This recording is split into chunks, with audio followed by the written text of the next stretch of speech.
시어머니의 충격적인 유언장이 공개되던 순간 온 가족이 얼어붙었습니다.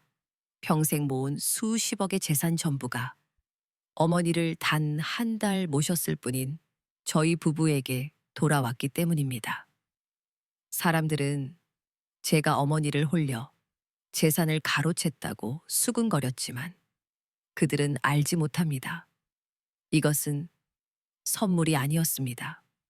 한 달 전 그들이 어머니에게 저지른 용서받지 못할 죄악에 대한 차가운 대가였을 뿐입니다. 내 이름은 서유진, 평범한 웹툰 작가다.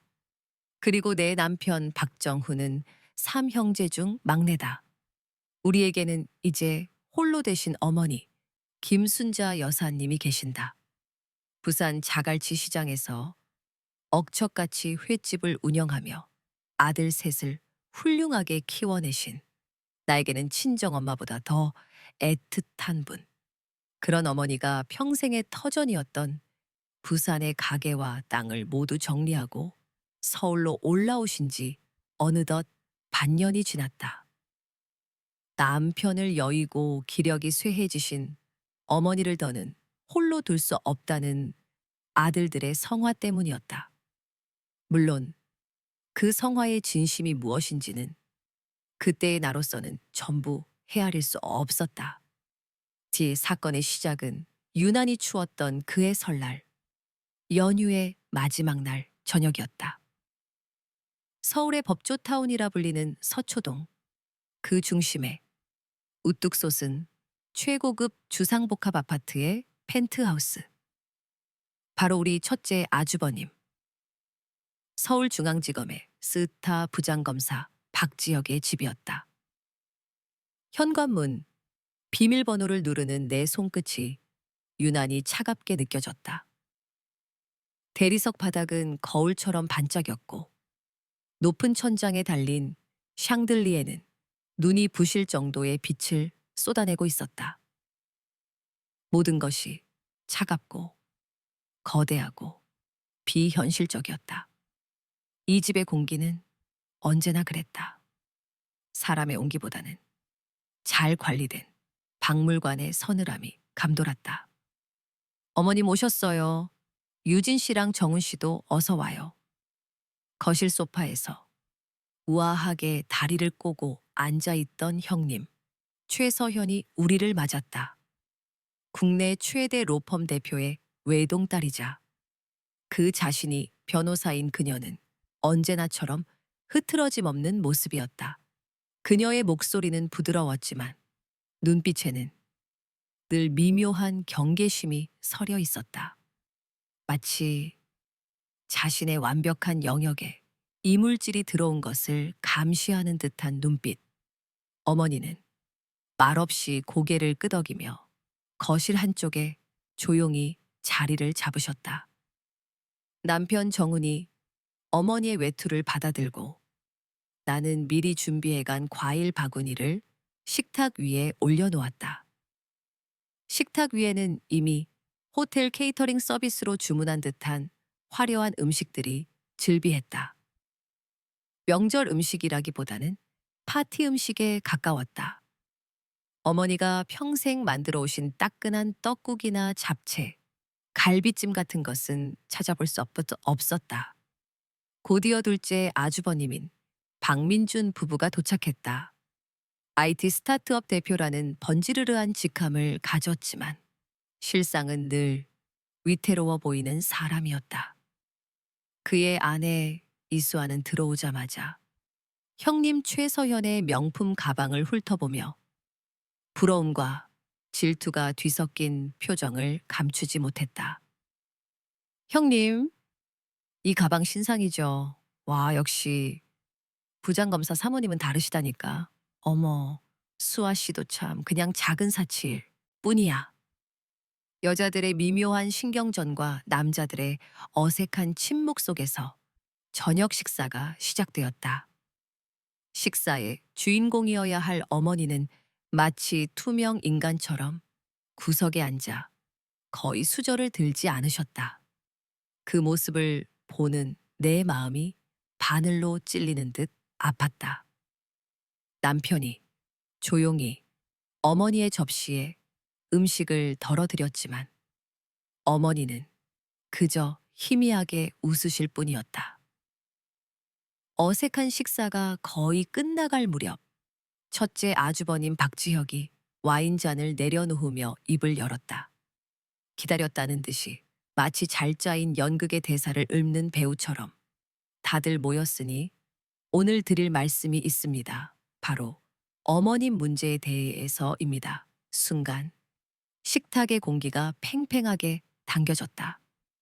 문제라는 단어가 유난히 내 귀에 날카롭게 박혔다. 어머니는 가족의 문제가 아니었다. 아주버님은 근엄한 표정으로 말을 이었다. 아시다시피 제가 공직에 있고 사회적 위치라는 게 있습니다. 장남으로서 당연히 어머님을 모셔야 마땅하지만 제 아내 서연 씨도 일이 바쁘고 저 또한 밤낮 없이 국가의 일에 매달리다 보니 어머님을 살뜰히 챙기기가 어려운 게 현실입니다. 그의 시선이 아주 잠깐 아내인 최서현에게 향했다가 돌아왔다. 그녀는 아무런 표정 변화 없이 와인을 한 모금 마셨다. 어려운 게 현실이 아니라 아내가 싫어한다는 말을 그는 교묘하게 돌리고 있었다. 그래서 제가 깊이 고민해 봤습니다. 우리 삼형제가 어머님을 공평하게 한 달씩 돌아가면서 모시는 게 어떻겠습니까? 그게 가장 합리적이고 누구 하나에게 부담이 쏠리지 않는 공정한 방법일 겁니다. 효도도 공평하게 해야 뒷말이 없는 법이니까요. 공평한 효도. 나는 그 단어가 너무나 생경하고 폭력적으로 들려 잠시 숨을 삼켰다. 효도가 어떻게 저울에 올려놓고 무게를 재는 고깃덩거리처럼 공평하게 나눌 수 있는 것이란 말인가. 내 옆에 앉은 남편 정훈의 표정이 굳어지는 것이 보였다. 그가 입을 열려는 순간 내가 먼저 나섰다. 더는 이 위선적인 연극을 지켜볼 수 없었다. 아주버님, 형님, 그렇게 번거롭게 하실 필요 없어요. 저희 집이 비록 여기처럼 넓고 좋지는 않지만 어머니 모실 방은 충분해요. 저희가 계속 모실게요. 그게 어머니께도 가장 편하실 거예요. 내 말에 최서연 형님의 입가에 차가운 미소가 스쳤다. 어머 유진 씨, 마음은 고맙지만 그건 안 될 말이지. 어떻게 막내한테만 그런 무거운 짐을 지게 해? 사람들이 우리를 뭐라고 보겠어. 큰아들, 둘째 아들은 멀쩡히 살아있는데 늙은 어머니를 막내집에 맡겨놨다고. 특히 당신 아주버님, 체면이 뭐가 되겠어, 짐. 그녀는 어머니를 정확히 짐이라고 표현했다. 그리고 그녀에게 중요한 것은 어머니의 편안함이 아니라 세상 사람들의 시선과 남편의 체면뿐이었다. 둘째 며느리 이수와도 기다렸다는 듯이 거들었다. 맞아요, 형님 말씀이. 저희도 민준 씨 사업이 요즘 너무 힘들어서 그렇지. 마음이야 굴뚝 같죠. 근데 저희 같은 흙수저가 어떻게 어머님을 제대로 모시겠어요. 역시 큰형님 댁처럼 여유가 있어야 어머님도 편하시죠. 그래도 공평하게 나누는 게 제일 깔끔해요. 나는 입술을 깨물었다. 그들의 대화 속에서 어머니는 철저히 배제되어 있었다.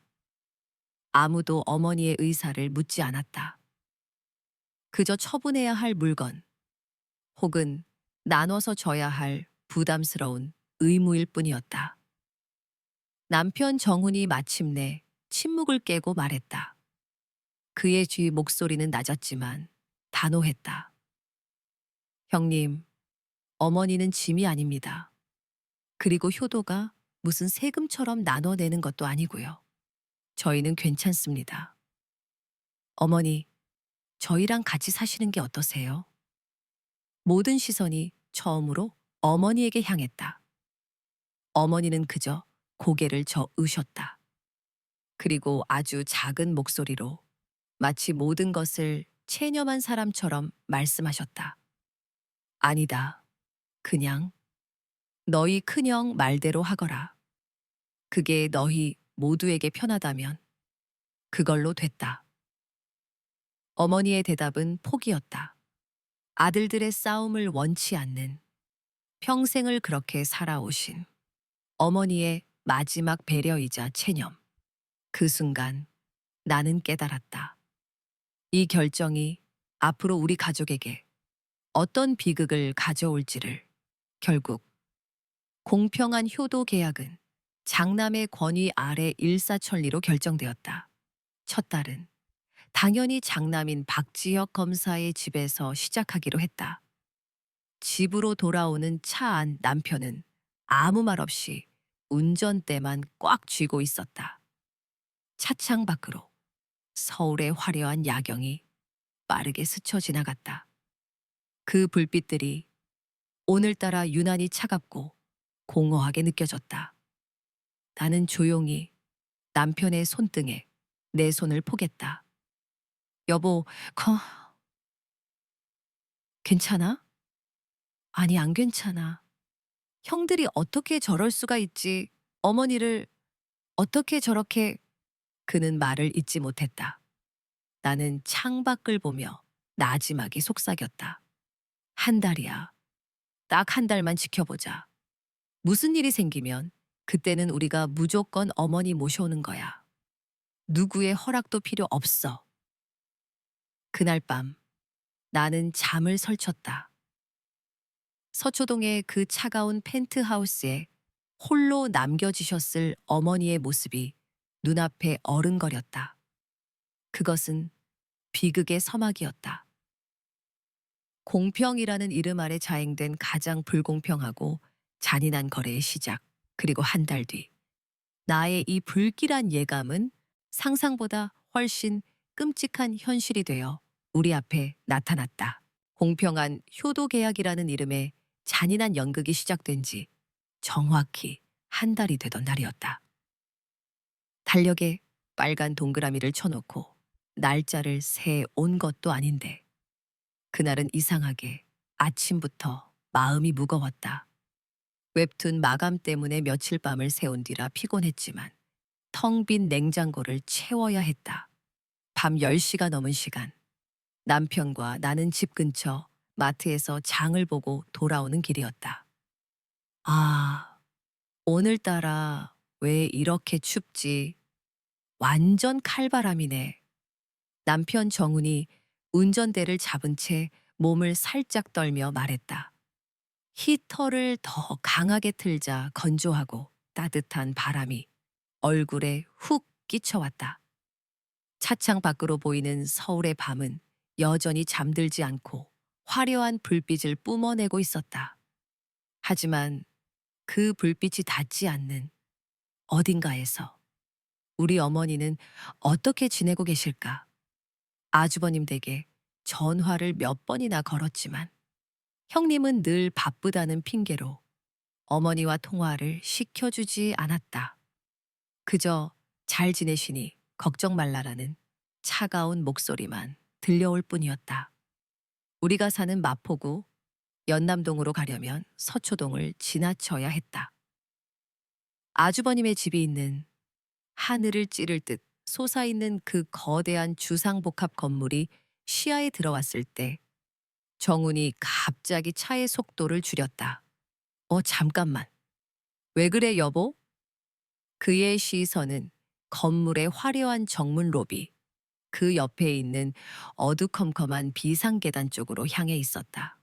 나도 무심코 그쪽을 쳐다보았다. 그리고 그 순간 나는 내 눈을 의심했다. 저기, 저 사람, 설마. 어둠과 빛의 경계선, 차가운 대리석 계단 위에 누군가 웅크리고 앉아 있었다. 너무나도 익숙한 실루엣, 가로등 불빛이 희미하게 비추는 그 모습은 틀림없는 우리 어머니였다. 세워봐. 빨리 차 세워. 내 다급한 외침에 정우는 거의 차를 길가에 내던지다시피 세웠다. 나는 안전벨트를 풀 새도 없이 차 문을 열고 뛰쳐나갔다. 칼날 같은 겨울바람이 폐부를 찔렀다. 심장이 쿵 하고 바닥으로 떨어지는 소리가 들리는 것 같았다. 가까이 다가갈수록 현실은 악몽보다 더 끔찍했다. 얇은 외투 하나만 걸친 어머니는 앙상한 몸을 한껏 웅크린 채 떨고 계셨다. 손에는 낡고 구겨진 비닐봉지 하나가 전부였다. 마치 버려진 길고양이처럼 그 거대하고 차가운 건물 아래에서 어머니는 너무나도 작고 초라해 보였다. 어머니, 정훈이 먼저 달려가 어머니의 어깨를 붙잡았다. 그의 목소리는 울음과 분노로 갈라져 있었다. 나도 그 옆에 무릎을 꿇고 주저앉았다. 어머니, 세상에, 이게 무슨 일이에요? 왜 여기 나와 계세요? 날씨가 이렇게 추운데. 어머니는 우리 목소리에 화들짝 놀라 고개를 드셨다. 초점 없는 눈동자는 겁에 질려 있었고, 핏기 하나 없는 입술은 파랗게 질려 있었다. 정훈아, 유진이냐? 어머니의 목소리는 거의 들리지 않을 정도로 작고 갈라져 있었다. 나는 울컥 차오르는 눈물을 참으며 어머니의 손을 잡았다. 얼음장처럼 차가웠다. 생명의 온기라고는 조금도 느껴지지 않는 무섭도록 차가운 손이었다. 네, 저희예요. 제 어머니, 아주버님은요, 형님은요. 누가 어머니를 여기 이렇게. 어머니는 대답 대신 고개를 가로저었다. 그리고 한 방울의 눈물이 주름진 뺨을 타고 흘러내렸다. 그 눈물 한 방울에 지난 한 달간의 고통이 모두 담겨 있는 듯했다. 정우는 분노를 참지 못하고 벌떡 일어나 로비 인터폰으로 달려갔다. 그는 미친 듯이 아주버님의 집 호출 버튼을 눌렀다. 띵동, 띵동, 차갑고 기계적인 호출음만이 어두운 밤 공기를 갈랐다. 하지만 아무런 응답이 없었다. 60층 펜트하우스의 불은 환하게 켜져 있었지만 그들은 철저히 우리를 외면하고 있었다. 이 인간들이 진짜. 정훈의 어깨가 분노로 부들부들 떨렸다. 나는 더 이상 아무것도 묻지 않았다. 지금은 그럴 때가 아니었다. 나는 어머니의 앙상한 몸을 부축해 일으켰다. 생각보다 너무나 가벼운 무게에 다시 한번 가슴이 무너져 내렸다. 어머니, 우선 저희 집으로 가요. 여기서 이러고 계시면 큰일 나요. 어서요. 우리는 어머니를 거의 안다시피 차에 태웠다. 정훈은 자신의 두꺼운 패딩 점퍼를 벗어 어머니의 몸을 감쌌고 나는 히터를 최대로 올린 채 차가운 어머니의 손을 계속해서 주물렀다. 차가 서초동을 벗어나 마포구로 향하는 동안 차 안에는 무거운 침묵만이 흘렀다. 어머니는 극도의 피로감 때문인지 뒷좌석에서 금세 잠이 드셨다. 로 비친 어머니의 얼굴은 반년 전 서울에 처음 올라오셨을 때보다 10년은 더 늙어 보였다. 나는 조용히 남편의 옆모습을 보았다.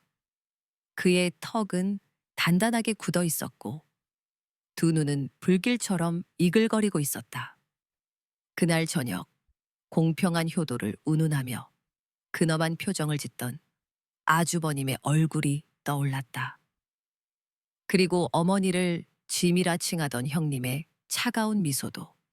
분노가 용암처럼 속에서부터 들끓었다.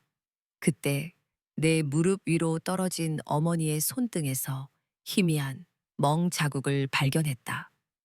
자세히 보니 손목에는 무언가에 긁힌 듯한 붉은 상처까지 나 있었다. 그 상처는 단순한 상처가 아니었다. 그것은 지난 한 달 동안 저 차가운 성체 안에서 어머니가 겪으셨을 지옥의 시간을 증명하는 낙인이었다. 나는 조용히 어머니의 손을 다시 감싸 쥐었다. 그리고 다짐했다. 반드시 알아내야겠다고. 누가 우리 어머니를 이 차가운 겨울밤 길 위에 버려두었는지, 그리고 그들에게 똑같이, 아니, 그보다 더 끔찍한 대가를 치르게 만들겠다고. 우리 집에 따뜻한 불빛이 보이기 시작했다. 하지만 내 마음속의 불은 이제 막 타오르기 시작하고 있었다. 우리 집 마포구 연남동의 작은 빌라는 서초동의 그 삭막한 성체와는 모든 것이 달랐다. 현관문을 열고 들어서자마자 은은한 나무 향과 내가 끓여놓고 나갔던 보리차의 구수한 냄새가 우리를 감쌌다. 남편은 어머니를 조심스럽게 소파에 앉히고 나는 곧장 욕실로 달려가 따뜻한 물을 받기 시작했다. 김이 모락모락 피어오르는 욕실 거울 너머로 넋이 나간 듯 거실 한가운데 앉아 계신 어머니의 모습이 보였다. 어머니, 따뜻한 물에 몸부터 좀 녹이세요. 제가 갈아입으실 옷 준비해 놓을게요. 어머니는 기계적으로 고개를 끄덕이셨지만 좀처럼 움직이려 하지 않으셨다. 마치 누군가 영혼을 송두리째 뽑아가버린 인형 같아왔다. 남편과 내가 거의 부축하다시피 해서 욕실로 모시고 깨끗하고 보송보송한 내 잠옷을 건네드렸다.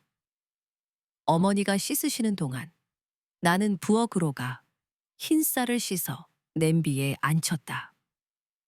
이런 날에는 자극적인 음식보다 따뜻한 죽 한 그릇이 먼저였다. 달그락거리는 그릇 소리만이 어색한 침묵을 채우고 있었다.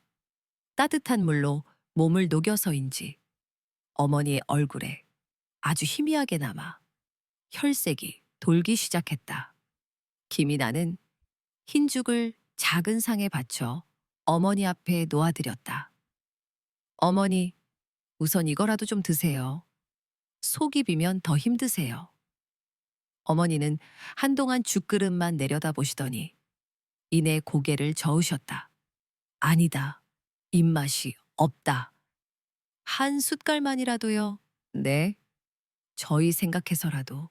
남편이 애원하듯 말하자 어머니는 마지못해 숟가락을 드셨다.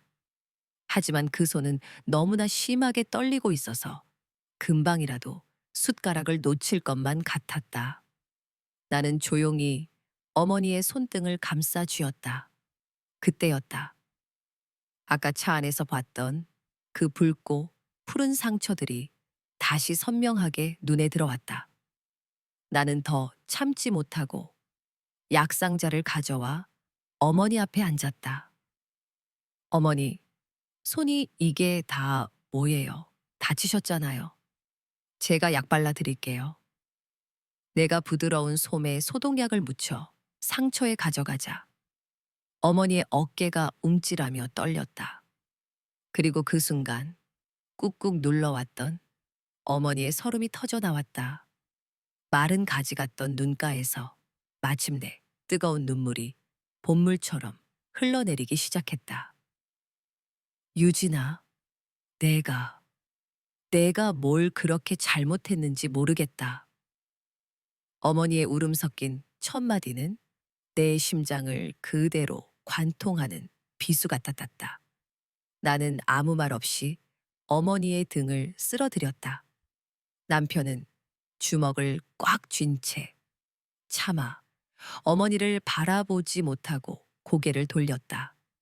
한참을 흐느끼시던 어머니는 마치 고해성사를 하듯 지난 한 달간의 이야기를 조금씩 아주 조금씩 꺼내놓기 시작하셨다. 지옥의 문은 그렇게 열렸다. 그 집에 내 방은 없었다. 처음부터 없었어. 어머니에게 주어진 공간은 다용도실 옆에 붙은 작은 창고 방이었다. 창문 밖으로는 거대한 에어컨 실외기가 밤낮으로 굉음을 내며 돌아갔고, 햇볕 한 줌 들지 않는 그 방은 늘 축축하고 곰팡내로 가득했다. 그들은 어머니에게 말했다. 어머님은 연세가 있으셔서 에어컨이나 난방 바람을 직접 쐬시면 해로우세요. 여기가 제일 아늑할 거예요. 그럴듯한 포장이었지만 실상은 손님이 왔을 때 보이지 않는 곳, 가장 후미진 곳으로 어머니를 격리시킨 것이었다. 식사는 더욱 비참했다. 첫 며칠을 제외하고 어머니의 밥상에는 늘 차갑게 식은 배달 음식이 올라왔다. 그것도 그들이 먹다 남긴 것들이었다. 어떤 날은 이틀이나 지난 탕수육이, 어떤 날은 물을 부어 양만 늘린 김치찌개가 전부였다. 네, 형수, 서연이는 매일 아침 내 방문 앞에 종이 한 장을 붙여놓고 갔다. 어머니의 목소리가 가늘게 떨렸다. 그 종이에는 그날 어머니가 해야 할 일들이 빽빽하게 적혀 있었다고 했다. 거실 바닥 쓸고 닦기, 화장실 청소, 분리수거, 자기들이 벗어놓은 옷가지 세탁기에 돌리기. 명백한 하녀 취급이었다. 내가 조금이라도 꾸물거리면, 어머님, 그렇게 힘드시면 사람 부를까요? 괜히 어머님 몸 축나실라. 근데 그 돈은 또 어디서 나오겠어요? 다 지혁 씨 월급에서 나가는 거지 하고 비수를 꽂더구나. 나는 이를 악물었다. 분노로 피가 거꾸로 솟는 것 같았다. 그 옆에서 듣고 있던 정우는 결국 참지 못하고 주방 벽을 주먹으로 내리쳤다. 쿵 하는 둔탁한 소리와 함께 그의 거친 숨소리가 들렸다. 어머니의 이야기는 거기서 그치지 않았다. 가장 끔찍했던 것은 아들인 박지혁의 철저한 외면이었다. 내 형, 지혁이는 모든 걸 보고도 못 본 척했다. 자기 아내가 나한테 소리 지르는 걸 듣고도 제 방으로 쏙 들어가 버리더구나. 마치 내가 그 집에 없는 사람인 것처럼. 어머니의 눈에서 다시 눈물이 흘렀다. 평생을 바쳐 키운 아들이었다. 대한민국 최고의 검사로 만들겠다며 자갈치 시장에 비린내 나는 돈으로 그의 학비를 대고 옷을 사 입혔다. 그런데 이제 그 아들에게 어머니는 투명 인간, 아니, 그저 자기 앞길에 거추장스러운 짐일 뿐이었다. 그리고 마침내 오늘 있었던 일이 어머니의 입에서 흘러나왔다. 오늘 내가 지역이 서재를 청소하고 있었다. 너무 어질러져 있길래 조금이라도 도움이 될까 해서. 그런데 책상 위에 놓인 그 판때기 같은 거, 그걸 걸레로 닦다가 그만 태블릿 PC였다. 최서현이 아끼는 수백만 원짜리 최신형 태블릿 PC. 어머니는 실수로 충전기 선에 발이 걸려 넘어지면서 그걸 바닥에 떨어뜨렸다고 했다. 액정은 거미줄처럼 산산조각이 났다. 서연이가 그걸 보더니 눈이 뒤집히더구나. 내 뺨이라도 때릴 기세로 달려들어서 소리를 질렀다. 이게 얼마짜린 줄 알아요? 어머니, 평생 버는 돈으로도 이거 못 사요. 이 집에서 공짜로 먹고 자는 것만 해도 감지덕지 해야지. 사고까지 쳐요? 이 쓸모없는 늙은이가. 나는 숨을 쉴 수가 없었다. 쓸모없는 늙은이. 그 말이 어머니의 심장에 어떻게 박혔을지 상상조차 되지 않았다.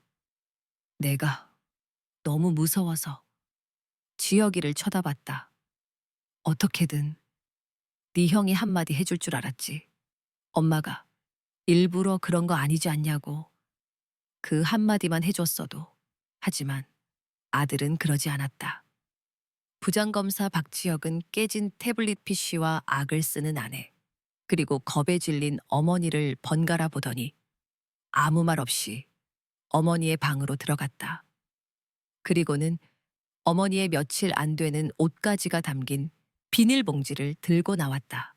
그 애가 현관문을 열고는 나한테 이걸 쥐어주면서 말하더구나. 어머니는 잠시 말을 멈추고 깊은 숨을 내쉬었다. 그 마지막 말이 어머니에게는 사형 선고와 같았을 것이다. 어머니 우선 밖에 나가 계세요. 서연이 좀 진정되면 그때 제가 다시 연락드릴게요. 그리고 문이 닫혔다. 철컥 하는 소리와 함께 어머니는 그렇게 자신이 평생을 바쳐 키운 아들의 집에서 차가운 겨울밤의 거리로 내쫓겼다. 모든 이야기가 끝났을 때 방 안에는 어머니의 희미한 흐느낌과 정훈의 거친 숨소리, 그리고 나의 얼음처럼 차가운 침묵만이 남았다. 어머니는 모든 힘을 소진한 듯 죽그릇 옆에 그대로 쓰러져 잠이 드셨다. 남편과 나는 어머니를 조심스럽게 안방 침대에 눕혀드리고 이불을 목까지 덮어드렸다. 곤히 잠든 어머니의 얼굴은 평화로워 보였지만 눈가에는 마르지 않은 눈물 자국이 선명했다. 거실로 나온 나와 정훈은 한참 동안 아무 말도 하지 않았다. 먼저 침묵을 깬 것은 나였다. 여보, 내일 아침에 우리 서초동으로 가자. 내 목소리는 나도 놀랄 만큼 차갑고 단단했다. 정훈이 고개를 들어 나를 보았다. 그의 눈은 붉게 충혈되어 있었다. 가서 뭘 어떡하게? 뭘 어떡하긴. 물어봐야지. 그들이 인간이 맞는지. 나는 결심했다. 이것은 더 이상 단순한 가족 문제가 아니었다. 인간의 존엄성에 관한 문제였다. 그리고 나는 내 어머니의 존엄성이 저 차가운 대리석 바닥 위에서 그들에게 무참히 짓밟히는 것을 결코 용납할 수 없었다. 내일의 태양은 심판의 태양이 될 것이었다. 다음 날 아침 해는 어김없이 떴다. 밤새 끓인 닭죽 냄새가 집안을 채웠지만 나와 남편은 한숨도 자지 못했다. 우리는 말없이 식탁에 마주 앉아 식어가는 커피잔만 내려다보았다. 우리의 목적지는 이미 정해져 있었다. 분노는 밤사이 식기는커녕 차갑고 단단한 결심으로 굳어버렸다. 어젯밤 어머니의 눈물과 상처, 그리고 그 모든 것을 초래한 그들의 위선을 생각하면 피가 역류하는 것 같았겠다. 우리는 마치 전쟁터로 향하는 군인처럼 말없이 옷을 챙겨 입고 집을 나섰다. 서초동의 주상복합 아파트는 아침 햇살을 받아 눈부시게 빛나고 있었다. 어제와 다름없는 완벽하고 고고한 모습이었다. 하지만 내 눈에는 저 거대한 건물이 괴물처럼 보였다. 사람의 온기를 빨아먹고 차가운 위선만을 뱉어내는 괴물. 우리는 망설임 없이 초인종을 눌렀다. 한참 뒤에야 문이 열렸다. 실크 가운, 차림의 형님. 최서연이 짜증이 가득한 얼굴로 우리를 맞아왔다. 그녀의 손에는 향기로운 원두 커피가 담긴 잔이 들려 있었다. 무슨 일이야, 이 아침부터. 주말인데 좀 쉬지도 못하게. 그녀의 목소리에는 일말의 죄책감도 궁금증도 없었다. 오직 자신의 평화로운 주말 아침을 방해받았다는 귀찮음만이 가득했다. 정우는 대꾸 없이 그녀를 밀치고 안으로 들어섰다. 나도 그 뒤를 따랐다. 아주버님 박지혁은 거실 소파에 앉아 태블릿 PC로 뉴스를 보고 있었다. 어제 어머니가 떨어뜨린 그것과 똑같은 모델의 새로운 제품이었다. 정훈아, 이게 무슨 무례한 행동이야. 아주버님이 인상을 쓰며 자리에서 일어섰다. 그의 목소리에는 권위와 질책이 담겨 있었다. 하지만 오늘의 우리는 그따위 권위에 주눅들 생각이 없었다. 내가 먼저 입을 열었다. 내 목소리는 얼음처럼 차가웠다. 아주버님 형님, 두 분께 딱 한 가지만 여쭤보러 왔어요. 두 분은 인간이 맞으세요? 내 직설적인 질문에 두 사람의 얼굴이 순간 굳어졌다. 아주버님의 얼굴이 불그락푸르락 변했다. 재수 씨, 지금 말을 함부로 하는군. 무슨 말을 하는 건지 말을 함부로 해요? 어젯밤 영하 5도의 날씨에 얇은 외투 하나 걸친 노인을 이 차가운 건물 계단에 내버려 둔 건 함부로 한 행동이 아니고요. 그분이 아주버님을 낳아주신 어머니라는 사실은 기억하고 계셨어요? 나는 한 걸음 더 다가서며 쏘아붙였다. 최서연 형님이 코웃음을 치며 끼어들었다. 어머, 유진 씨도 참, 우리가 내쫓은 게 아니야. 어머님이 고집 부리시다가 당신들한테 가겠다고 그냥 나가신 거지. 우리가 얼마나 말렸는데. 말렸다고요. 닫힌 현관문 너머에서 인터폰을 꺼놓고 말리셨나 봐요. 어머니 손에 들려있던 그 구겨진 비닐봉지는 아주버님이 직접 챙겨주신 거라면서요.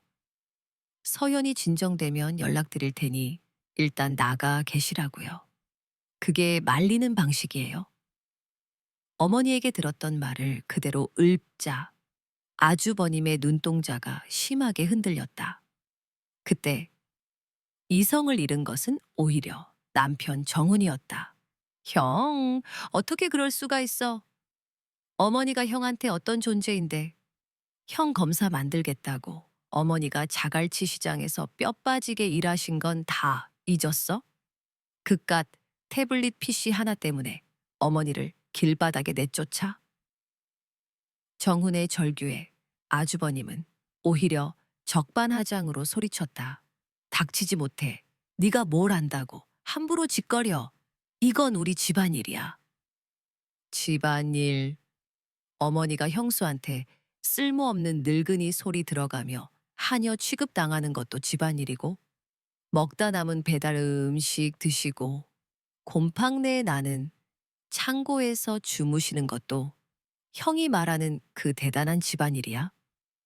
폭로가 이어질수록 그들의 얼굴에서는 당혹감이 사라지고 추악한 분노가 자리 잡기 시작했다. 최서현 형님이 날카롭게 소리쳤다. 그래서 뭐 공짜로 먹여주고 재워주면 감사한 줄 알아야지. 자기 분수도 모르고 남의 귀한 물건이나 부수고 다니는데 그럼 좋은 소리가 나가겠어? 그리고 당신들이 뭔데 남의 집 일에 감 놔라, 배 놔라야. 바로 그때였다. 띵동 하고 초인종 소리가 다시 울렸다. 모두의 신경이 날카롭게 곤두선 순간 현관문이 열리며 둘째 아주버님 박민준과 그의 아내 이수아가 들어섰다. 아마 형님에게서 연락을 받고 지원군으로 달려온 모양이었다. 어머 형님, 이게 다 무슨 소란이에요? 아침부터 재수 씨가 와서 행패를 부린다고 해서 놀라서 달려왔잖아요. 이수아는 들어오자마자 상황 파악도 하지 않은 채 내게 비난의 화살을 돌렸다. 둘째 아주버님 박민주는 점잖은 척 우리와 아주버님 사이를 막아서며 말했다. 자자, 다들 진정들 해. 정훈아, 아무리 그래도 형님 댁에 와서 이렇게 소란 피우면 쓰나. 무슨 오해가 있었겠지. 오해라는 말에 나는 실소를 터뜨렸다. 오해요. 아주버님 눈에는 어젯밤 어머니의 모습이 오해로 보이셨어요? 아니면 아주버님은 애초에 관심도 없으셨나? 어머니께 억대의 돈 빌려가서는 전화 한 통, 제대로 안 받으시는 분이니까. 내 공격에 박민준의 얼굴이 시뻘개졌다. 뭐라고? 야, 서유진.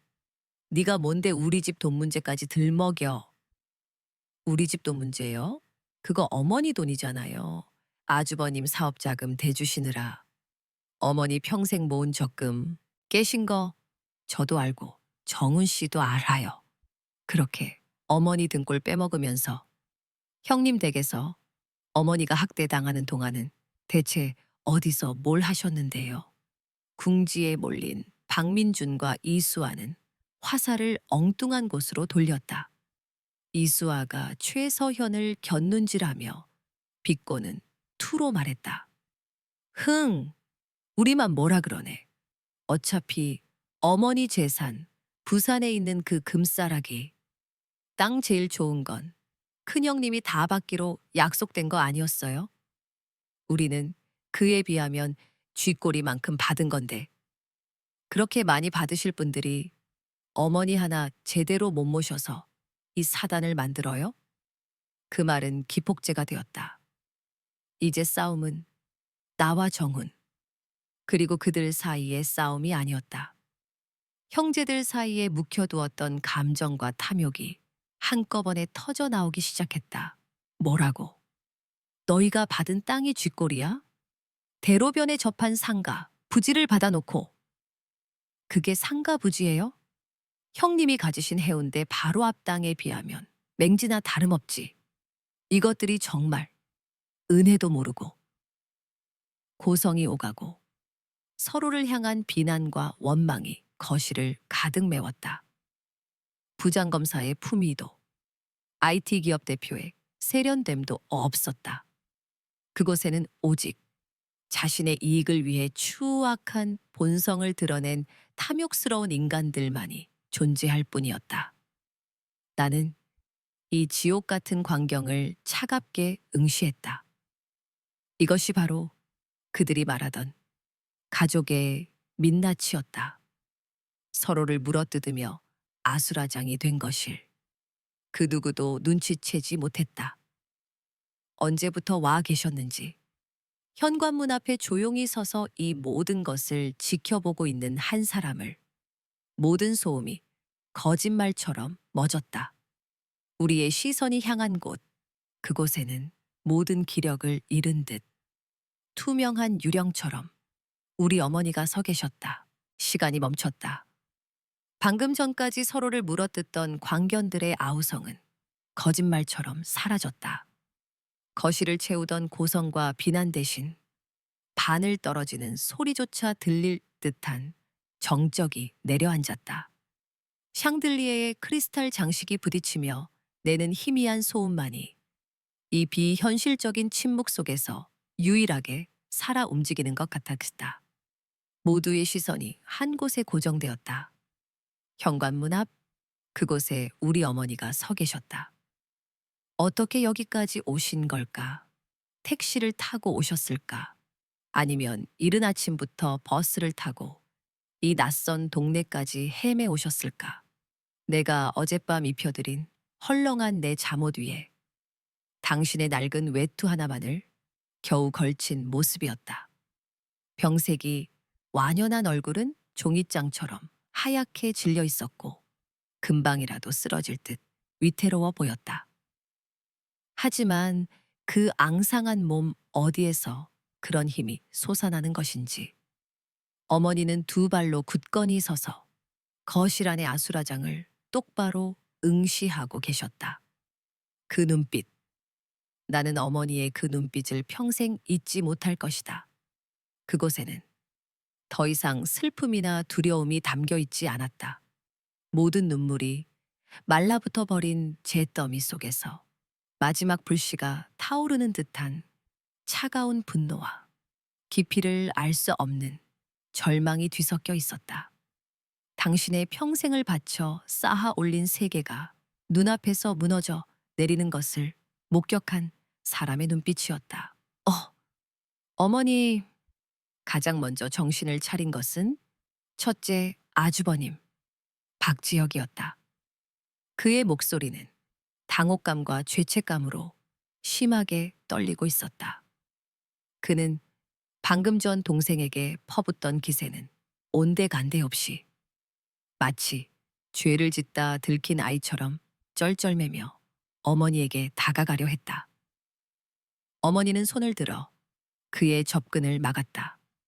아주 작고 힘없는 동작이었지만 그 안에는 거역할 수 없는 단호함이 실려 있었다. 어머니는 천천히 한 걸음 한 걸음 거실 안으로 들어오셨다. 그 발걸음 소리가 차가운 대리석 바닥에 울려 퍼질 때마다 그 자리에 있던 모두가 움찔하며 몸을 떨었다.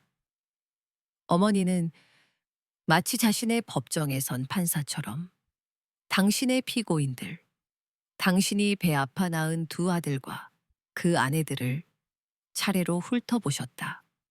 마침내 어머니의 시선이 첫째 아들에게 멎었다. 지혁아. 어머니의 목소리는 마른 장작이 갈라지는 것처럼 건조하고 낮았다. 네가 방금 뭐라고 했느냐?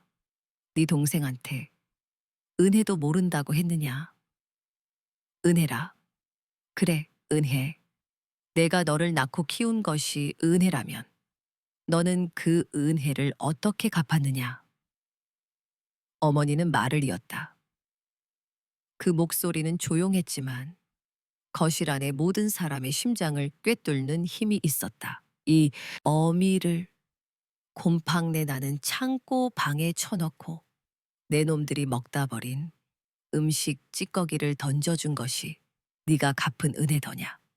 네 마누라가 이 늙은 어미를 하녀처럼 부리고 쓸모없는 늙은이라며 손가락질할 때 못 본 척 내 방으로 숨어버린 것이 네가 갚은 은혜였어? 아주버님은 고개를 푹 숙인 채 아무 말도 하지 못했다. 대한민국 최고의 엘리트 검사, 법정에서 죄인들을 호령하던 그의 모습은 어디에도 없었다. 그저 벌거벗겨진 위선자만이 그 자리에 서 있을 뿐이었다. 어머니의 시선은 다음으로 둘째 아들 박민준에게 향했다. 민준아. 네, 어머니. 너는 돈이 그렇게도 좋더냐. 네 어미의 피 같은 돈을 빌려가서는 전화 한 통 받지 않을 만큼 내 사업이 그리도 중요했어? 어머니, 그건 오해세요. 제가 정말 정신이 없어서. 오해? 어머니의 입가에 처음으로 희미한 표정이 어렸다.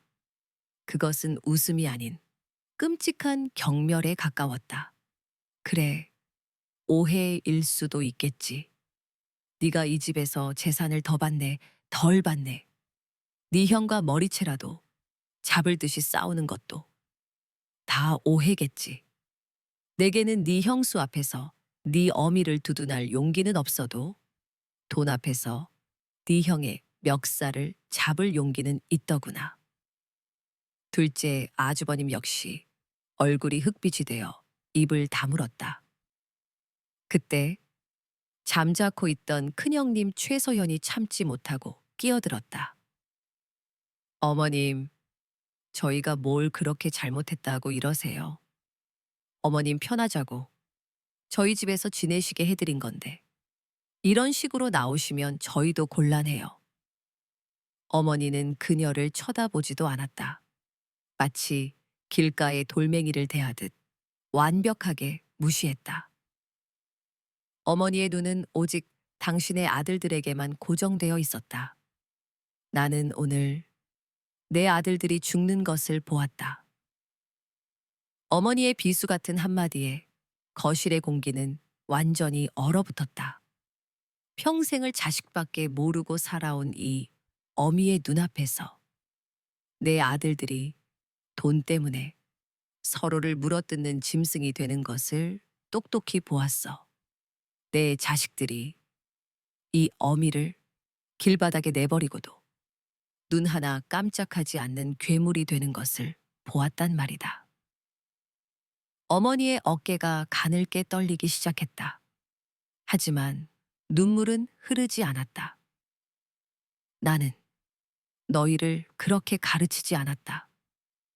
아무리 가난해도 사람은 그러면 안 된다고 늘 말했거늘. 내가 잘못 키웠구나. 이 모든 것이 자식 하나 제대로 건사하지 못한 이 어미의 잘못이다. 어머니, 제발 그만하세요. 정훈이 울먹이며 어머니에게 다가가려 했지만 나는 그의 팔을 조용히 붙잡았다. 지금은 그 누구도 어머니의 심판을 막을 수 없었다. 어머니는 마지막으로 두 아들을 번갈아 보셨다. 그 눈빛에는 더 이상 분노도 원망도 남아있지 않았다. 오직 텅 빈 공허함만이 가득했다. 너희는 더 이상 내 아들이 아니다. 내가 배 아파 낳고 내 심장보다 더 귀하게 여겼던 내 아들들은 오늘 이 자리에서 죽었다. 그것은 사형 선고였다. 그 어떤 법정의 판결보다도 무겁고 되돌릴 수 없는 선고였다. 어머니는 그 말을 끝으로 천천히 몸을 돌렸다. 더 이상 이 지옥 같은 공간에 1초도 머물고 싶지 않다는 듯이. 어머니, 어디 가세요? 어머니, 어머니, 잘못했어요. 저희가 다 잘못했어요. 두 아들이 뒤늦게 정신을 차리고 어머니의 뒤를 따르려 했지만 그들의 발걸음은 차마 떨어지지 않았다. 어머니의 마지막 말은 그들을 그 자리에 못 박아 버렸다. 나는 정훈의 손을 잡고 어머니의 뒤를 따랐다. 우리는 아무 말 없이 어머니의 양쪽을 부축했다. 우리는 하나의 작은 섬처럼 그들을 등지고 현관문으로 향했다. 문이 닫히기 직전 나는 마지막으로 거실 안을 돌아보았다. 두 형제는 망연자실한 표정으로 그 자리에 서 있었고 그들의 아내들은 당혹감과 분노가 뒤섞인 얼굴로 우리를 노려보고 있었다. 아침 햇살이 환하게 쏟아져 들어오는 화려하고 거대한 거실. 하지만 그곳에는 이제 온기라고는 찾아볼 수 없는 차가운 탐욕의 잔해만이 흩어져 있었다. 철컥 현관문이 닫혔다. 우리는 그들의 지옥에 남겨두고 우리의 세상으로 돌아왔다. 하지만 나는 알고 있었다. 이것은 끝이 아니었다. 어머니의 심판은 이제 막 시작되었을 뿐이었다. 한 달이라는 시간이 흘렀다. 그 한 달은 폭풍이 지나간 뒤에 고요함과도 같았다. 우리 집에서 지내시는 동안 어머니는 눈에 띄게 안정을 되찾으셨다. 말씀은 거의 없으셨지만 텅 비어 있던 눈동자에 조금씩 온기가 돌기 시작했다. 내가 작업실에서 웹툰을 그리고 있으면 조용히 과일을 깎아 가져다 주셨고, 저녁이면 정훈과 함께 거실에서 말없이 TV를 보시다가 희미하게 미소 짓기도 하셨다. 그 평화로운 일상에 안도하면서도 나는 늘 불안했다. 그날 서초동에서 입은 상처는 결코 쉽게 아물 수 있는 것이 아니었다. 어머니의 침묵은 평온이 아니라 더 깊은 결심을 위한 웅크림처럼 느껴졌다. 그리고 그 예감은 어느 날 저녁 현실이 되었다. 유진아, 정훈아, 나 너희 형들 좀 불러야겠다. 저녁 설거지를 돕던 어머니가 툭 던지듯 말씀하셨다. 나는 하마터면 손에 들고 있던 접시를 놓칠 뻔했다. 네? 형님들을요? 갑자기 왜요, 어머니? 내 목소리에는 걱정이 가득 묻어 나왔다. 그 끔찍했던 날 이후로 단 한 번의 연락도 없었던 그들을 다시 부른다니. 어머니가 또다시 상처받으실까봐 겁이 났다. 정은도 놀란 얼굴로 어머니를 바라보았다. 어머니, 괜찮으시겠어요? 굳이 그 얼굴들을 또 보실 필요가. 어머니는 젖은 손을 행주에 닦으며 우리를 돌아보셨다. 그 표정은 놀라울 만큼 평온했다. 괜찮다. 이제는 괜찮아. 그냥 마지막으로 다 같이 저녁 한 끼 먹고 싶구나. 내가 할 말도 있고. 마지막이라는 단어가 내 심장에 차갑게 박혔다. 하지만 어머니의 눈빛은 너무나도 단호해서 우리는 더 이상 아무 말도 할 수 없었다. 그렇게 며칠 뒤 우리 집의 작은 식탁은 다시 한번 불편한 손님들로 채워졌다. 아주버님 부부와 둘째 아주버님 부부는 약속이나 한 듯 마치 개선 장군처럼 거만한 얼굴로 들어섰다. 그들의 표정에는 미안함 대신 우리가 너희 같은 작은 집에 행차해 주셨다는 식의 오만함이 서려 있었다. 큰형님 최서연은 집안을 위아래로 훑어보더니 입을 열었다. 어머님, 그동안 이런 좁은 데서 고생 많으셨네요. 저희가 조만간 다시 모시려고 했는데 이렇게 먼저 부르실 줄은 몰랐어요. 마치 자신들이 큰 관용을 베풀 참이었다는 듯한 말투였다. 둘째 며느리 이수아는 과장된 미소를 지으며 어머니의 팔에 매달렸다. 어머님, 보고 싶었어요. 역시 어머님은 저희가 있어야 한다니까요. 나는 속에서 치미는 역겨움을 누르며 묵묵히 음식을 날랐다. 그들은 어머니가 화해의 손길을 내민 것이라 멋대로 착각하고 있는 듯했다. 아마도 어머니가 당신의 잘못을 뉘우치고 다시 공평한 효도 계약의 틀 안으로 돌아오길 원한다고 생각했을 것이다. 어색하고 가식적인 분위기 속에서 저녁 식사가 시작되었다. 어머니가 직접 끓인 구수한 된장찌개와 갓 지은 쌀밥, 몇 가지 나물 반찬이 전부인 소박한 밥상이었다. 어머님, 음식 솜씨는 여전하시네요. 그래도 다음부턴 이런 힘든 일은 하지 마세요. 사람 시키면 되잖아요. 아주버님, 박지혁이 점잖은 척 말하며 숟가락을 들었다. 그들의 위선적인 칭찬이 오가는 동안 어머니는 아무 말 없이 식사만 하셨다. 나 역시 입안에 모래를 씹는 기분으로 밥을 억지로 넘겼다. 길고 긴 침묵의 식사가 끝나고 내가 과일을 내가기 위해 자리에서 일어섰을 때였다. 다들 잠시 앉아보거라. 어머니의 나지막한 목소리에 모두의 움직임이 멈췄다. 어머니는 조용히 냅킨으로 입가를 닦고는 곁에 두었던 낡은 가방에서 두툼한 서류 봉투 하나를 꺼내 식탁 위에 올려놓으셨다. 쿵 하고 봉투가 식탁에 놓이는 소리가 유난히 크게 울렸다. 모두의 시선이 그 서류 봉투에 꽂혔다. 아주버님들의 눈에 순간적으로 탐욕스러운 빛이 스치는 것을 나는 똑똑히 보았다. 어머니는 마침내 입을 열었다. 그 목소리는 낭랑하지도 힘이 넘치지도 않았지만 그 어떤 판사의 선고보다도 무겁고 단호했다. 오늘 너희를 부른 것은 내 남은 재산을 정리하기 위해서다. 재산이라는 말에 네 사람의 눈빛이 노골적으로 빛나기 시작했다. 큰 형님은 헛기침을 하며 자세를 바로 잡았고 둘째 아주버님은 마른 침을 삼켰다. 어머니는 말을 이었다. 내가 평생을 일궈온 부산의 가게와 그 밑에 딸린 땅, 그리고 해운대 앞에 있던 작은 아파트까지 모두 처분했다. 네, 처분하셨다고요? 둘째 아주버님이 놀라 되물었다. 어머니는 고개를 끄덕였다. 그래, 모두 현금으로 바꿨다. 늙은 내가 이제 와서 땅이니 건물이니 다 무슨 소용이겠느냐.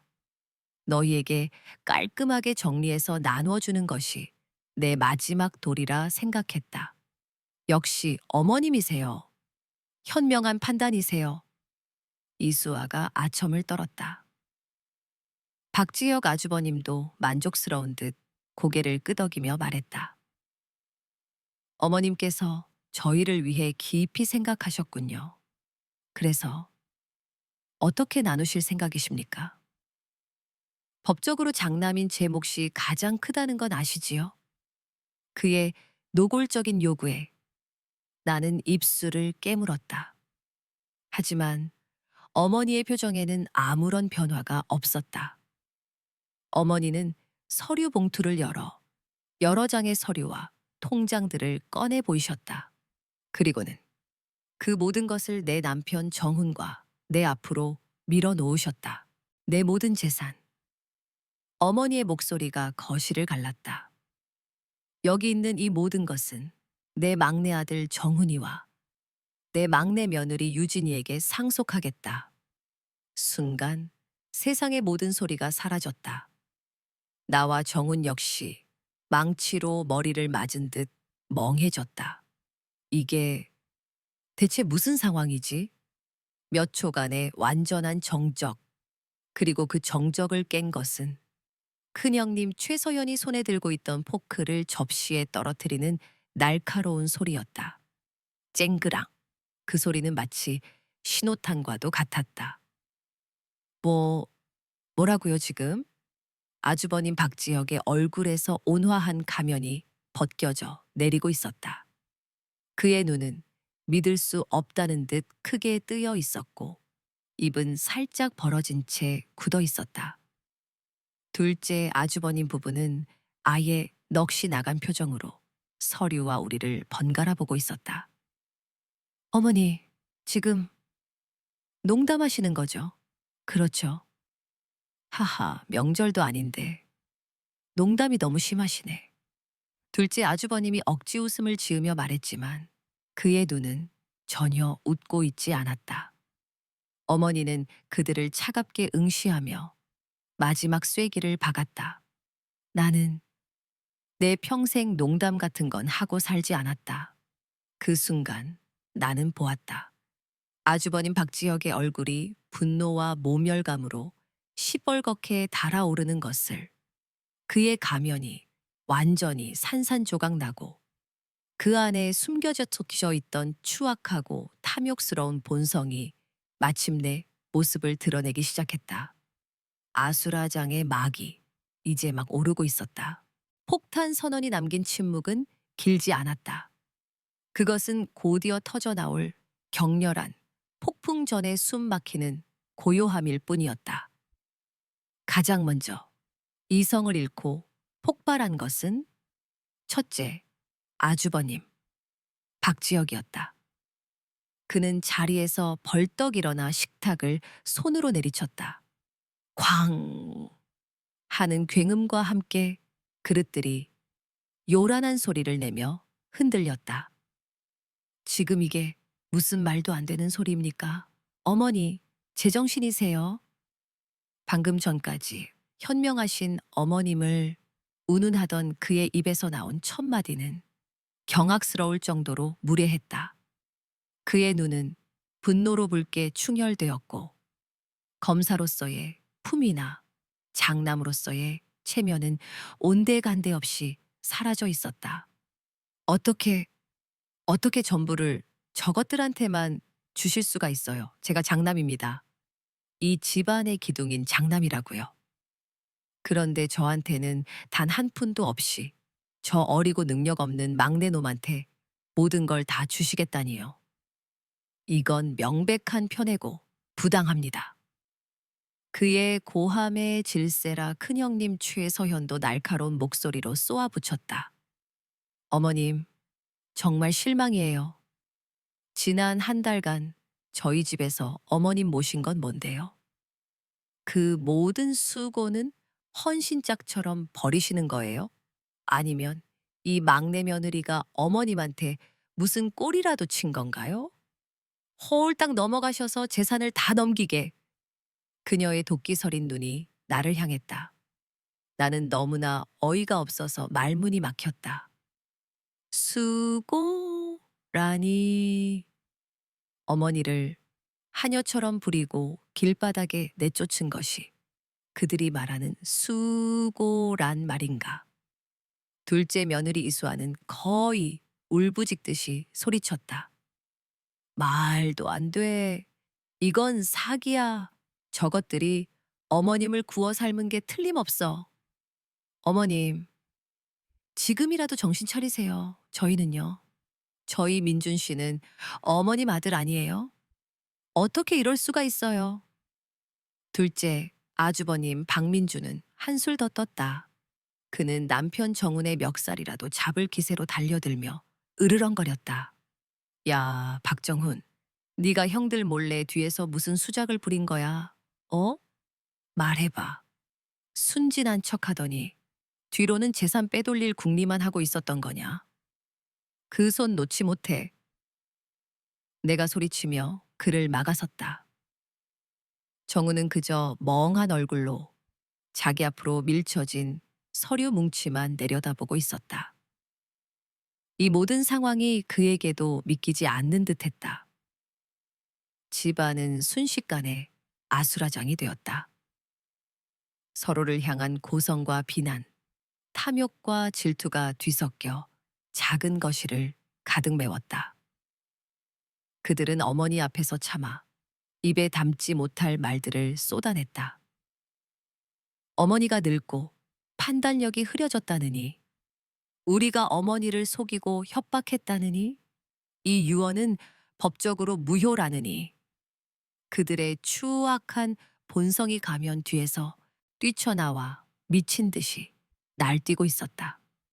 그리고 그 모든 광경을 어머니는 묵묵히 아주 차가운 눈으로 지켜보고 계셨다. 마치 당신의 예상이 조금도 빗나가지 않았다는 듯이. 그때였다. 띵동. 시끄러운 소음 속에서 현관 초인종 소리가 선명하게 울렸다. 모두의 움직임이 순간 멈칫했다. 이 시간에 누구지? 내가 현관으로 가기도 전에 밖에서 직접 비밀번호를 누르는 소리가 들리고 문이 열렸다. 그리고 문 앞에 서 있는 사람들을 본 순간 아주버님들의 얼굴은 하얗게 질려버렸다. 그곳에는 우리 박씨 집안의 가장 큰 어른이신 큰아버님과 종친회 어르신 두 분이 엄숙한 표정으로 서 계셨다. 큰아버님은 헛기침 한 번으로 좌중을 압도하셨다. 꼴들이 아주 가관이구나. 낮고 위험 있는 목소리가 거실에 울려 퍼졌다. 그 큰아버님, 어쩐 일로? 박지혁 아주버님이 당황하며 말을 더듬었다. 큰아버님은 그를 거들떠보지도 않고 거실 안으로 성큼성큼 들어오셨다. 그리고 식탁 위에 놓인 서류들을 한번 훑어보신 뒤 어머니를 향해 고개를 숙여 인사하셨다. 재수 씨, 그간 마음고생이 심하셨겠습니다. 저희가 너무 늦게 왔습니다. 어머니는 말없이 고개를 끄덕이셨다. 그제야 모든 퍼즐이 맞춰졌다. 이것은 어머니가 아주 오래전부터 아주 치밀하게 준비하신 마지막 심판이었다. 큰아버님은 두 조카 박지혁과 박민준을 번갈아 노려보셨다. 그 눈빛은 실망을 넘어 경멸에 가까웠다. 이놈들, 너희 어미가 재산을 막내에게 다 준다고 하니 이제 본색이 드러나는구나. 밖에서 너희가 하는 짓거리들을 내 두 귀로 똑똑히 들었다. 이게 정령 사람의 자식으로서 할 소리더냐. 함께 오신 종친 어르신도 혀를 차며 거들었다. 지역이는 나라에 녹을 먹는 검사라는 놈이 늙은 어미를 길바닥에 내쫓고 민준이는 어미 돈 빌려 사업한다더니 돈 갚으라는 전화는 피하고 재산 싸움에는 제일 먼저 달려오고 우리 박씨 가문에 너희 같은 후레 자식들은 없었다. 아주버님들은 얼굴이 흑빛이 되어 아무 말도 하지 못했다. 그들은 밖에서 어른들이 모든 것을 듣고 있었다는 사실에 경악을 금치 못하는 듯했다.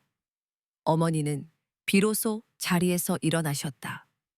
그리고 큰아버님과 어르신들을 향해 정중히 고개를 숙이셨다. 아주버님, 어르신들, 오늘 이렇게 어려운 걸음 해주시어 감사합니다.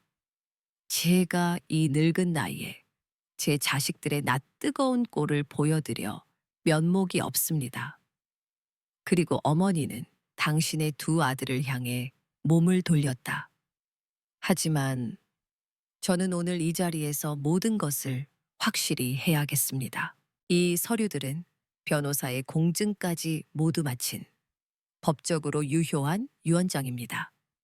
오늘 와주신 아주버님과 어르신들이 바로 그 증인이십니다.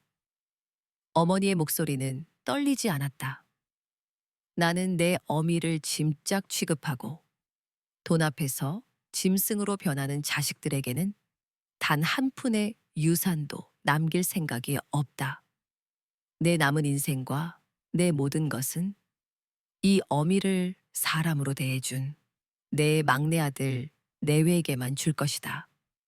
이것이 어미로서 너희에게 내리는 나의 마지막 판결이다. 선고가 내려졌다. 돌이킬 수 없는 마지막 판결이었다. 아주버님들은 망연자실한 표정으로 그 자리에 주저앉았다. 모든 가면이 벗겨지고 철저히 발가벗겨진 그들의 탐욕은 존경받는 집안 어른들 앞에서 완벽하게 심판받았다. 나는 깨달았다. 어머니가 원했던 것은 단순한 복수가 아니었다. 어머니는 당신의 아들들이 스스로 자신의 죄를 증명하고 스스로 파멸하기를 바라셨던 것이다. 그리고 그들은 한치의 오차도 없이 어머니의 시나리오대로 움직여 주었다. 차갑고 조용했지만 세상 그 무엇보다도 무서운 심판이었다. 그날의 폭풍 같았던 저녁 식사 이후 우리 집에는 거짓말 같은 평화가 찾아왔다. 아주버님들은 그날 이후로 단 한 번도 연락해 오지 않았다. 그들의 침묵은 반성이라기보다는 독을 품은 뱀이 다음 공격을 위해 웅크리고 있는 듯한 불길함을 품고 있었다. 하지만 우리는 애써 그들을 잊으려 노력했다. 어머니의 얼굴에 아주 조금씩, 정말 오랜만에 편안한 미소가 떠오르기 시작했기 때문이다. 그것만으로도 충분했다. 사건은 아주 평범한 오후에 예고 없이 터졌다.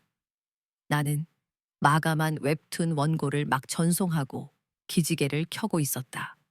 그때 휴대폰이 요란하게 울렸다. 대학 동기이자 지금은 한 유력 일간지의 사회부 기자로 일하고 있는 친구였다. 야, 서유진, 너 괜찮아? 너희 시댁 얘기 맞지? 친구의 목소리는 흥분과 걱정으로 가득 차 있었다. 나는 무슨 영문인지 몰라 되물었다. 뭐? 무슨 소리야? 너 아직 인터넷 안 봤어? 지금 난리 났어. 강남 불효 검사 검색해봐. 빨리. 강남 불효 검사. 심장이 쿵 하고 내려앉았다. 나는 떨리는 손으로 노트북 검색창에 그 6글자를 쳤다. 엔터키를 누르자마자 화면은 온통 한 사람의 이야기로 도배되었다. 첫째, 아주버님, 박지혁. 헤드라인은 자극적이고 잔인했다. 단독, 현직 부장검사, 노모를 길거리에 내쫓아 충격적인 CCTV 영상 입수, 심층 취재, 공평한 효도의 민낯 재산 노린 자식들의 추악한 비극. 기사마다 조회수는 폭발적으로 치솟고 있었고 댓글창은 대중의 분노로 들끓고 있었다. 기사에 첨부된 영상은 아주버님의 아파트 로비 CCTV 영상의 일부였다. 누군가가 익명으로 제보한 것이라고 했다. 영상 속에서 아주버님은 어머니의 옷가지가 담긴 비닐봉지를 억지로 쥐어주고는 매정하게 현관문을 닫아버렸다. 그리고 그 차가운 대리석 계단에 홀로 남아 망연자실하게 주저앉는 어머니의 모습까지. 그날 밤 우리가 목격했던 그 처참한 광경이 이제 온 국민의 눈앞에 생중계되고 있었다. 파장은 신속하고 거대했다. 대검찰청 홈페이지는 마비되었고 청와대 국민청원 게시판에는 박지혁 검사의 파면을 요구하는 청원이 순식간에 20만 명을 돌파했다. 여론이라는 거대한 파도는 한 개인의 삶을 집어삼키기 위해 무서운 기세로 몰려오고 있었다. 그로부터 불과 이틀 뒤 대검찰청은 전례 없이 신속하게 긴급감찰위원회를 소집했다. 그리고 TV 뉴스 속보를 통해 앵커의 차가운 목소리가 판결을 내렸다. 박지혁 부장검사에 대해 최고 수위의 징계인 파면을 의결했습니다. 검찰은 이번 사안이 검사로서의 품위는 물론 인간으로서의 기본적인 도리를 저버린 반인륜적 행위라고 판단. 파면. 그것은 단순히 옷을 벗는 수준이 아니었다.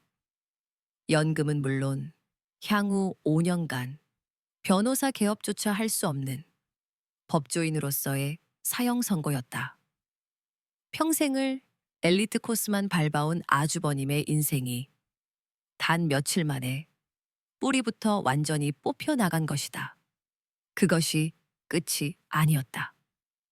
큰형님 최서연의 집안, 국내 최대 로펌을 운영하는 그 막강한 가문은 사태가 터지자마자 꼬리 자르기에 나섰다. 그들은 언론에 이미 딸과는 연을 끊은 지 오래이며 이번 사태에 대해 깊은 유감을 표한다는 공식 입장을 발표했다. 늘 자신의 집안을 방패 삼아 오만하게 굴던 형님은 가장 필요할 때 그 방패에 버림받은 것이다. 둘째, 아주버님 박민준의 몰락은 조금 다른 방식으로 찾아왔다. 그의 이름이 직접적으로 거론되지는 않았지만 분류검사의 동생이라는 사실이 알려지는 것은 시간 문제였다. IT 스타트업이라는 것은 신뢰와 미래 가치를 담보로 투자를 받는 세계다. 인륜을 저버린 가족의 일원이라는 사실은 그의 신뢰도를 바닥으로 추락시켰다. 투자자들 전부 돈 빼겠다고 연락 왔어. 며칠 뒤 정훈이 무거운 목소리로 말했다. 아는 기자를 통해 알아본 소식이었다. 그렇지 않아도 위태롭던 아주버님의 회사는 결정타를 맞았다. 모든 투자 계약이 취소되었고 자금줄이 막힌 회사는 결국 파산 신청을 할 수밖에 없었다. SNS에 명품과 호캉스를 자랑하며 자신의 삶을 과시하던 둘째 며느리 이수아의 계정은 대중의 조롱과 악플로 뒤덮인 채 폐쇄되었다. 나는 거실 창가에 서서 텅 빈 거리를 내려다보았다. 이 모든 소식을 들었을 때 통쾌함보다는 이상하게도 씁쓸함이 먼저였다. 그것은 인과응보라는 네 글자의 무서운 무게감 때문일지도 몰랐다. 어머니는 소파에 앉아 돋보기를 낀 채 조용히 신문을 읽고 계셨다.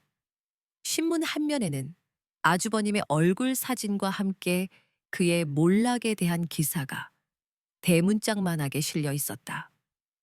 어머니는 아무런 표정 변화 없이 그저 묵묵히 글자들을 읽어 내려가실 뿐이었다. 그 침묵이 그 어떤 절규보다도 더 아프게 내 마음에 와닿았다. 정훈이 조용히 다가와 TV를 끄고 신문을 집어들었다. 어머니, 이런 건 이제 그만 보세요. 눈 나빠지세요. 어머니는 아들의 행동을 말리지 않으셨다. 그저 창밖으로 시선을 돌리며 나지막이 읊조리셨다. 하늘이 참 맑구나. 그날의 하늘은 유난히 높고 푸르렀다. 하지만 나는 알고 있었다. 저 맑은 하늘 아래에서 누군가는 지금껏 쌓아 올린 모든 것이 무너져 내리는 것을 속수무책으로 지켜보고 있다는 것을. 그것은 신의 심판이 아니었다. 그들 스스로가 자초한 너무나도 인간적인 파멸의 기록이었다. 시간은 상처를 무디게 만들지만 결코 지우지는 못한다. 그들이 사회적으로 몰락하고 세상의 관심에서 잊혀갈 무렵 몇 달이라는 시간이 흘렀다. 계절은 겨울을 지나 봄을 건너 끈적한 장마가 시작되는 여름의 초입에 들어서 있었다. 우리 집에는 작은 변화가 생겼다. 내 뱃속에 새로운 생명이 자라기 시작한 것이다. 그 소식을 들으신 날, 어머니는 아무 말 없이 내 손을 잡고 한참을 우셨다. 그것은 기쁨의 눈물이었고 새로운 희망의 시작이었다. 그날 밤도 그랬다. 창밖에는 아침부터 추적추적 내리던 비가 어느새 장대비로 변해 세상을 두들기고 있었다. 나는 따뜻한 루이보스 차를 마시며 푹신한 소파에 기대앉아 있었고 남편은 곤히 잠드신 어머니의 방문을 조용히 닫고 나오는 길이었다. 빗소리는 불안하기보다는 오히려 아늑한 배경음악처럼 들렸다. 이 작은 집 안에서 우리는 우리만의 방식으로 상처를 보듬고 새로운 일상을 쌓아가고 있었다. 그때였다. 딩동. 어둠과 빗소리를 찢고 날카로운 초인종 소리가 울려 퍼졌다. 이 밤중에, 이 폭우 속에 누구일까? 남편과 나는 의아한 표정으로 서로를 마주 보았다. 남편이 조용히 현관으로 다가가 인터폰 화면을 켰다. 그리고 그의 얼굴이 순식간에 차갑게 굳어버렸다.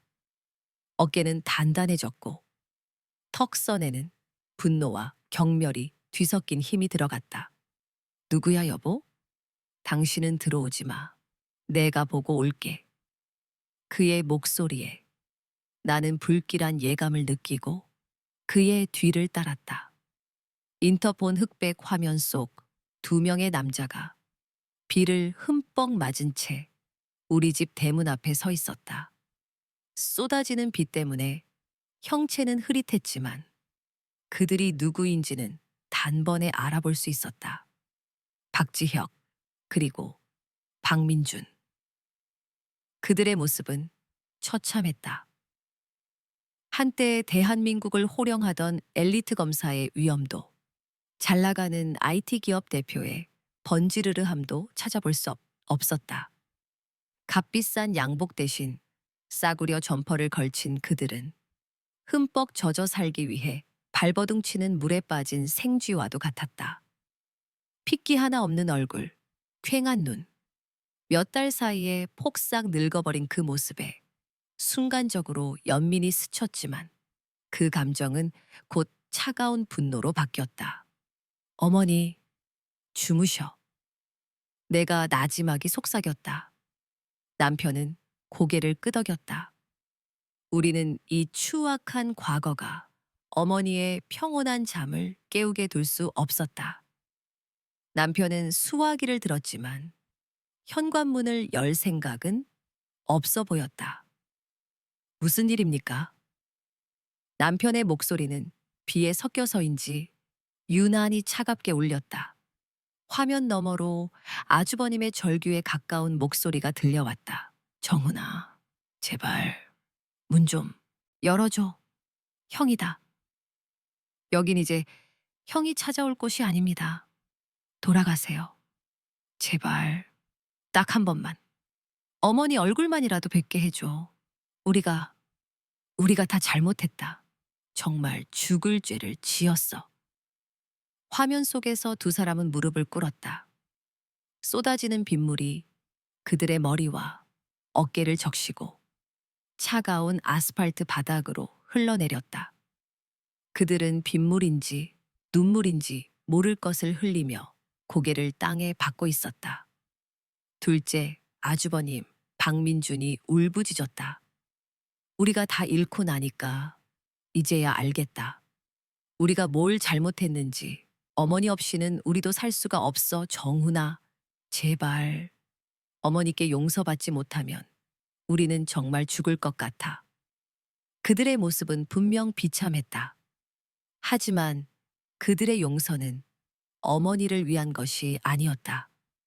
모든 것을 잃고 나서야 뒤늦게 찾아온 자신들의 죄책감을 덜기 위한 이기적인 몸부림일 뿐이었다. 나는 남편의 옆에 다가서서 수화기를 함께 들었다. 그리고 차갑게 말했다. 용서요. 그 말을 입에 담을 자격이 두 분께 있다고 생각하세요? 내 목소리에 그들은 고개를 들었다. 어머니께서 가장 필요로 하셨을 때 두 분은 어디 계셨어요? 어머니의 용서가 아니라 세상의 평판과 돈이 더 중요했던 분들이잖아요. 이제 와서 모든 걸 잃고 나니 어머니가 보고 싶으세요? 아니면 용서라는 이름으로 두 분의 망가진 인생을 위로받고 싶으신 거예요? 재수 씨, 우리가 정말 잘못했. 돌아가세요. 이번에는 남편이 그들의 말을 단호하게 끊었다. 두 분이 받아야 할 벌은 법정이나 감옥에 있는 게 아닙니다. 평생 어머니께 지은 죄를 가슴에 안고 단 하루도 편히 잠들지 못하는 것. 그게 바로 두 분의 벌입니다. 남편은 잠시 말을 멈췄다가 마지막 한마디를 내뱉었다. 그 목소리는 빗소리를 뚫고 그들의 심장에 비수처럼 박혔을 것이다. 그리고 다시는 어머니를 흔들지 마십시오. 저희는 어머니를 당신들이 만든 이 지독한 비바람 속에 더 이상 서 계시게 할 수 없습니다. 툭. 남편은 인터폰 전원 버튼을 눌렀다. 화면이 꺼지고 그들의 처참한 모습도 절규하는 목소리도 모두 사라졌다. 거실에는 다시 세찬 빗소리만이 가득했다. 우리는 창문의 블라인드까지 내려버렸다. 더 이상 그들을 보지 않기 위해서 우리는 현관에 서서 한참 동안 아무 말도 하지 않았다. 밖에서는 여전히 그들이 문을 두드리는 소리가 희미하게 들려오는 듯 했다. 잔인한 일이었을까? 어쩌면 그랬을지도 모른다. 하지만 그것은 어머니를 지키기 위한 최소였다. 뒤섬 컨디션이었다. 그들이 뿌린 씨앗이 그들만의 폭풍우가 되어 돌아온 것뿐이다. 그리고 우리는 그 비를 대신 맞아줄 생각이 전혀 없었다. 우리는 이제 우리만의 작은 온실을 그 안에서 새롭게 피어나는 희망의 싹을 지켜야만 했다. 밖에서 무슨 일이 일어나든 이 문 안의 평화는 깨뜨릴 수 없도록 그 폭풍 같던 밤이 지나고 꼭 1년이 흘렀다. 시간은 많은 것을 바꿔놓았다. 우리는 어머니가 주신 돈으로 서울 근교의 작은 마당이 딸린 집을 얻어 이사했다. 차가운 아파트의 공기가 아닌 흙 냄새와 꽃향기가 들어오는 집. 아침이면 창문으로 쏟아지는 따사로운 햇살에 잠을 깨고 저녁이면 마당의 작은 평상에 앉아 별을 볼 수 있는 곳이었다. 우리의 새로운 보금자리였다. 초여름의 어느 맑은 날 오후, 나는 갓 내린 아이스커피 2잔을 들고 마당으로 나갔다. 마당 한쪽에는 어머니가 직접 가꾸신 작은 텃밭이 있었고, 그 옆 잔디밭에는 남편이 짜준 나무근에 의자가 놓여 있었다. 어머니는 그 의자에 앉아 당신의 무릎에 앉아 온갈거리는 작은 아이를 보며 세상 가장 행복한 미소를 짓고 계셨다. 어머니, 시원한 커피 드세요. 오냐, 고맙다, 유진아. 어머니의 무릎에 앉아 있던 아이, 내 아들 박서우가 나를 보며 방긋 웃었다. 태어난 지 이제 막 6개월 아이는 할머니의 품을 세상에서 가장 안전하고 편안한 곳으로 아는 듯했다. 남편 정훈이 집 안에서 나오다 그 모습을 보고는 웃으며 말했다. 야, 우리 아들 완전히 할머니 껌딱지네. 엄마 아빠는 보이지도 않나 봐. 어머니는 사랑스럽다는 듯 서우의 포동포동한 볼에 입을 맞추셨다. 이리 온, 우리 강아지. 할미가 세상에서 제일 좋지? 서우는 뭐가 그리 좋은지 까르르 웃음을 터뜨렸다. 그 청명한 웃음소리가 마당의 햇살 속에 흩어졌다. 나는 어머니 옆에 앉아 이 평화로운 풍경을 가만히 눈에 담았다. 불과 1년 전만 해도 상상조차 할 수 없었던 꿈 같은 시간이었다. 어머니는 잠든 서울을 조심스럽게 흔들며 먼 곳을 바라보듯 나지막이 말씀하셨다. 내 인생 마지막 날들이 이렇게 따뜻하고 평화로울 줄은 꿈에도 몰랐다. 나는 늘 혼자라고 생각했다. 자식들을 다 키워놓고 나니 이제 나는 그저 짐일 뿐이라고. 그렇게 쓸쓸히 죽어갈 줄만 알았지. 그런데 너희 둘 덕분에 내가 다시 사람으로 사는 기분이 어떤 건지 알게 됐어. 고맙다. 정말 고맙다, 얘들아. 어머니의 눈가에 이슬이 맺혔다. 하지만 그 눈물은 더 이상 슬픔이나 한의 눈물이 아니었다. 감사와 행복이 넘쳐 흘러 맺힌 따뜻한 눈물이었다. 나는 조용히 어머니의 주름진 손을 잡았다. 그 손은 더 이상 얼음장처럼 차갑지 않았다. 내 아들을 안고 있는 그 손에서는 세상에서 가장 따뜻한 온기가 느껴졌다. 가끔 그들의 소식이 들려온다. 아주버님 박지혁은 파면된 후 모든 인연이 끊겨 지방의 작은 도시에서 조용히 지낸다고 했다.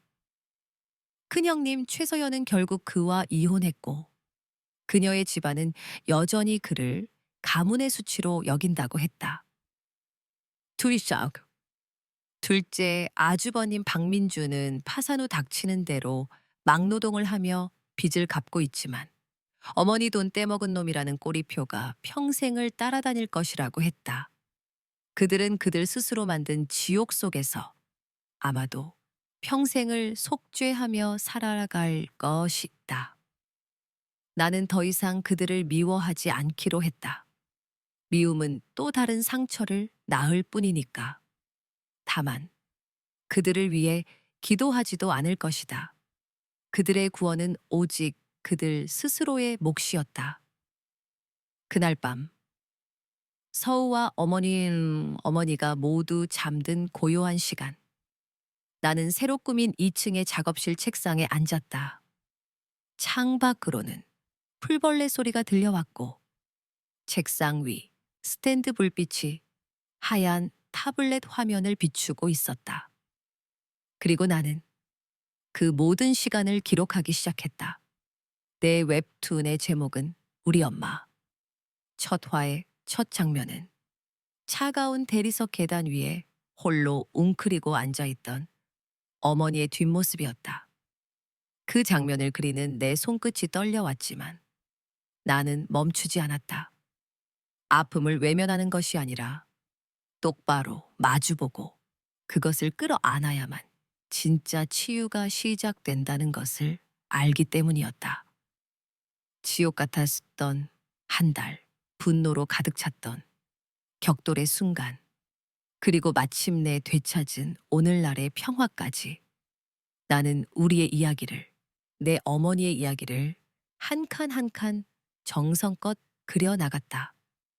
이것은 단순히 지나간 과거에 대한 기록이 아니었다. 이것은 나와 내 가족이 받은 진정한 유산에 대한 이야기였다. 우리가 받은 가장 위대한 유산은 어머니가 물려주신 돈이나 집이 아니었다. 그것은 고통 속에서도 서로를 지켜내며 더 단단해진 가족의 사랑이었고, 진정한 효도가 무엇인지 온몸으로 깨닫게 된 귀한 가르침이었다. 그리고 무엇보다 한없이 약해 보였던 한 여인이 자기 자신과 자식의 존엄을 지키기 위해 얼마나 강해질 수 있는지를 보여주신 어머니의 위대한 용기 그 자체였다. 내 웹툰의 마지막 마지막 장면. 나는 마당 그네에 앉아 손주를 안고 환하게 웃고 계신 어머니의 모습을 그렸다. 그리고 그 아래 이런 내레이션을 적어 넣었다. 세상에는 수많은 종류의 유산이 있다. 누군가는 돈을, 누군가는 명예를 물려받는다. 하지만 우리가 받은 가장 귀한 유산은 돈으로 살 수도, 명예로도 바꿀 수도 없는 것이었다. 그것은 바로 다음 날 아침에도 엄마라고 부를 수 있는 사람이 곁에 있다는 기적이었다. 이 이야기를 듣고 있는 누군가에게 혹시 지금 부모님의 존재를 당연하게 여기고 있다면 잠시 멈춰서서 생각해 주었으면 한다. 부모님이 우리에게 진정으로 바라는 것은 비싼 선물이나 호화로운 여행이 아닐지도 모른다. 그저 식사는 하셨어요? 라고 묻는 따뜻한 말 한마디. 힘들 때 기댈 수 있도록 내어주는 어깨 하나일 것이다. 시간은 우리를 기다려주지 않고 부모님은 그 시간 속에서 무엇보다 빠르게 늙어가시니까. 가장 위대한 유산은 언제나 돈이 아닌 사람의 마음에 남는다는 것을 나는 내 어머니를 통해 그것을 배웠다. 그리고 이제 내 아들 서우에게 그 사랑을 고스란히 물려줄 것이다. 그것이 내가 할 수 있는 가장 값진 상속이 될 것이다.